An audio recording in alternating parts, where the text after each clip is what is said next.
the idea that, you know, you engage in these alternative ideas and there's somehow it's laced with racism. Excuse me. Now, there's partial truth there. There are like white supremacists who believe like Nazi Superman built the mounds of America and stuff like that. And there was this mound builder myth that Native Americans weren't sophisticated enough to like build the geometric forms and everything they did. So there is, you know, legitimate beefs there. But, you know, they're saying that, oh, Hancock quoted Ignatius Donnelly in his first book and Donnelly said some racist shit, you know what I mean? Which he did. Did he really? Yeah, he had some.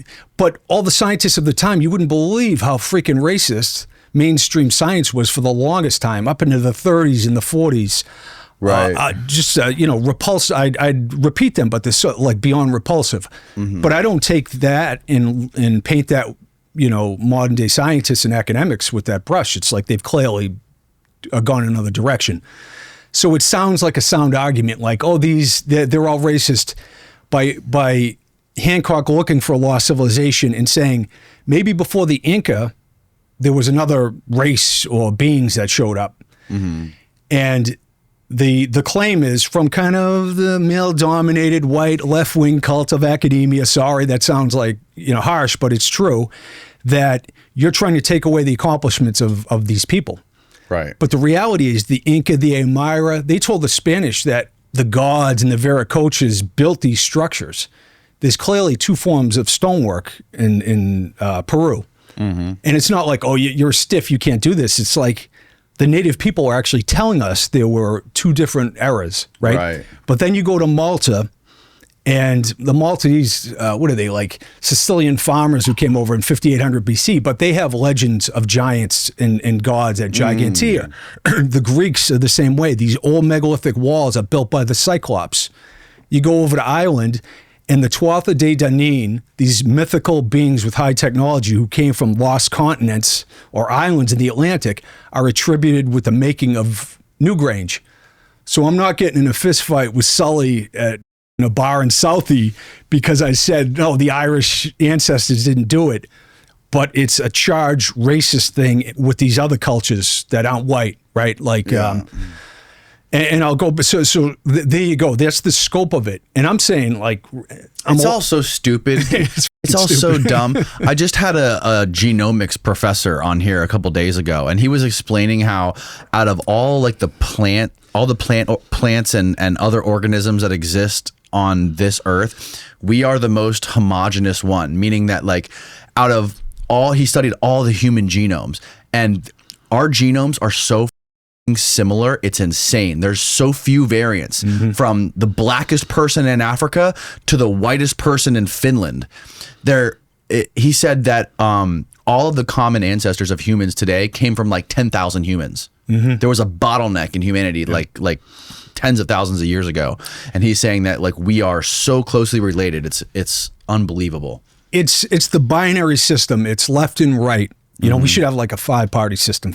Like, you know, but it's like I'm in an echo chamber. The algorithms are weaponizing my preferences. So I go and I'm addicted to outrage. Everybody is, right? It's like, instead of like, if you're a good person, go work at the homeless shelter. Don't pretend you're online being good. You're a freaking, like a coke addict looking for another hit. And that's fine. And I speak, you know, I was in that zone myself for a while, and it made me want to take like 100 showers. And I don't want to belabor this racist thing. I just want to like put it out there because like, honestly, a lot of pseudo-skeptics feed information to like The Guardian, and they do these hit pieces without asking Hancock's opinion of the matter, right? Of course, right. And that's not cool. You know what I mean? It's like, it's like...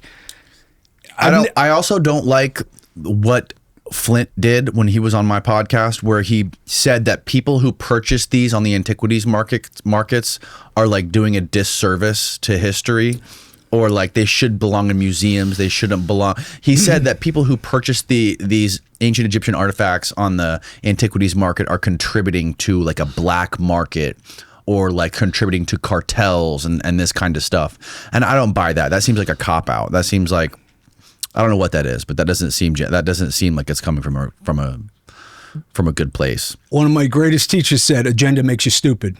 And I'm not saying, I'm not dissing Flint Dibble. I'm sure he's a nice guy, and we probably get along. No, he was. I liked him. Me and him got along great. Yeah, I was going to say, we probably, and shoot the breeze for like 3 hours and laugh our ass off. It's just, I understand where he's coming from. Like, there's a lot of assholes out there. There's a lot of pseudoscience out there. There's a lot of bullshit. There's no peer review in the alternative realm, right? So there's a lot of bullshit artists and grifters.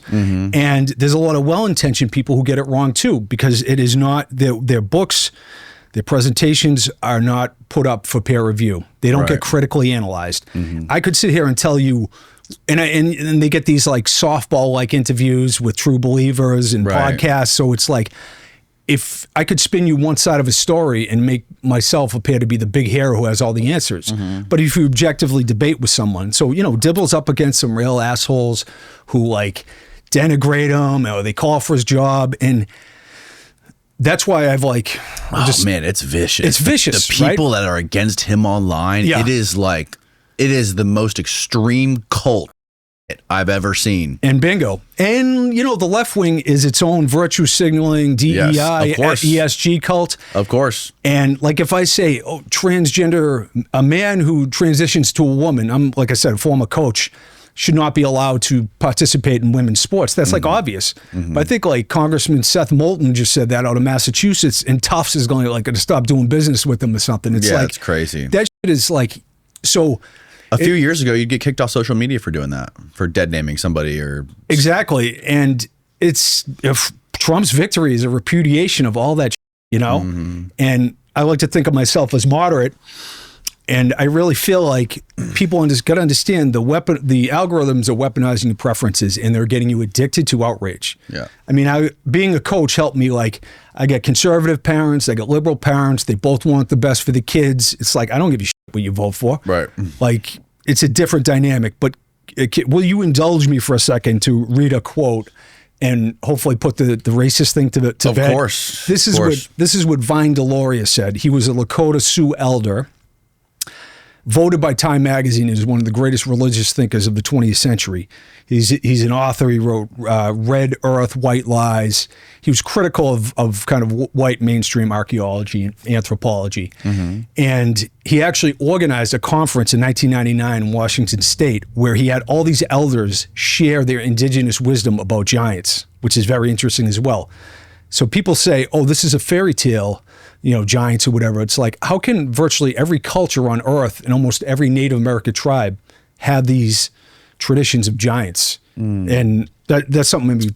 When was he from again? What time? What time period? Oh, 80s. I think he passed away in the 2000s. Okay. Recent. Okay. Oh, yeah. Vine Deloria. The Indian explanation is always cast aside, let me see, as a superstition, precluding Indians from having acceptable status as human beings and reducing them in the eyes of the educated people to a pre-human level of ignorance.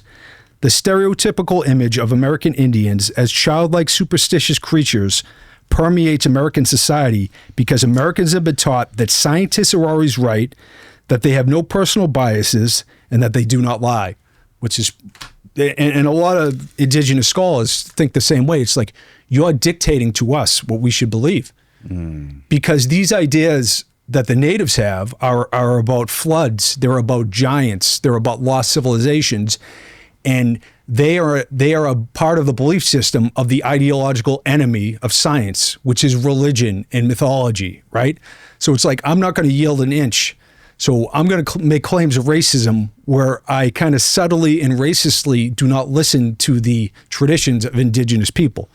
So I just throw that out there. It's like, time to pull that, you know, if I got like a SS tattoo on my neck and I'm saying Nazi Superman built this and that, you know, you could shit on me. But I'd like to put that to rest because I love working with professionals. I've organized archaeological digs. I sit and I talk to like anthropologists for hours on end. I've presented at university campuses and the kids, you know, and I'm like a goodwill ambassador from Lunatic Fringe. You know, I talk about fish gods and Atlantis, and I find these subjects interesting, you know, and I just like, I want like in science, you have, in medicine, allopathic medicine, alternative medicine, now you have complementary medicine. And I would like to see the same in archaeology and anthropology, hopefully.